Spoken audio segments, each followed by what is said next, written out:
Hello guys, welcome to my vlog. आज पनि म भ्लग लिएर तपाईँको माझमा उपस्थित भइसकेँ।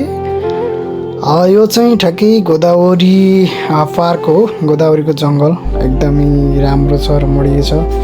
हामी सटरडेमा गएको थियौँ। यहाँ मान्छेहरूको भिड चाहिँ एकदम बाक्लो थियो है। सबैजना एकदम घुम्न आउनु भएको थियो। हामी पनि गएको थियौँ, जोस रमाइलो भयो। पानी पनि बगिरहेको थियो है।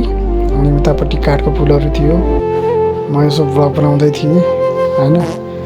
यस्तै हो, रमाइलो भएको थियो। लास्टै रमाइलो पनि भएको थियो। कसको गर्लफ्रेन्डहरू कतिले देखाएर आइरहेको थियो। अनि त्यही माथि म पनि एउटा दामी ठाउँ थियो क्या। अनि त्यहाँ मजाले बसिहालेँ। त्यहाँ बसेर एउटा भिडियो जोस् एकदम भित्र पुरा बाहिरबाट घर जस्तो थियो होइन। अनि भित्र यस्तो रुमहरू थियो। अनि त्यसमा एउटा मजाले बसेँ। अनि यतापट्टि चाहिँ हाम्रो एउटा साथी हुनुहुन्थ्यो होइन। साथीलाई चाहिँ मैले टोक्कै हेल्मेट दिएर अगाडि मेरो भिडियो हेर्नु न कस्तो छ। मलाई यस्तो रिस उठिरहेको थियो कि यति बेला। अनि एकजनालाई मैले चाहिँ भिडियो बनाइदिनु न भनेको, पुरा उसले पनि रिसले बनाएको जस्तो बनाएको कि मेरो अनुहारमा मुस्कानै छैन क्या भिडियो यस्तो बनाए। अनि के गाइस, मलाई चाहिँ बटरफ्लाई देख्नै नहुने कि। मलाई बटरफ्लाई देखेपछि त्यसको या फोटो या भिडियो चाहिँ बनाइहाल्नु पर्ने कि मलाई लास्ट मनपर्छ कि। त्यही माथि फुलहरू पनि त्यस्तै राम्रो थियो होइन। अनि फुलहरूमा चाहिँ दामी तरिकाले त्यो बसिरहेको थियो होइन। त्यसमा घुमिरहेको थियो।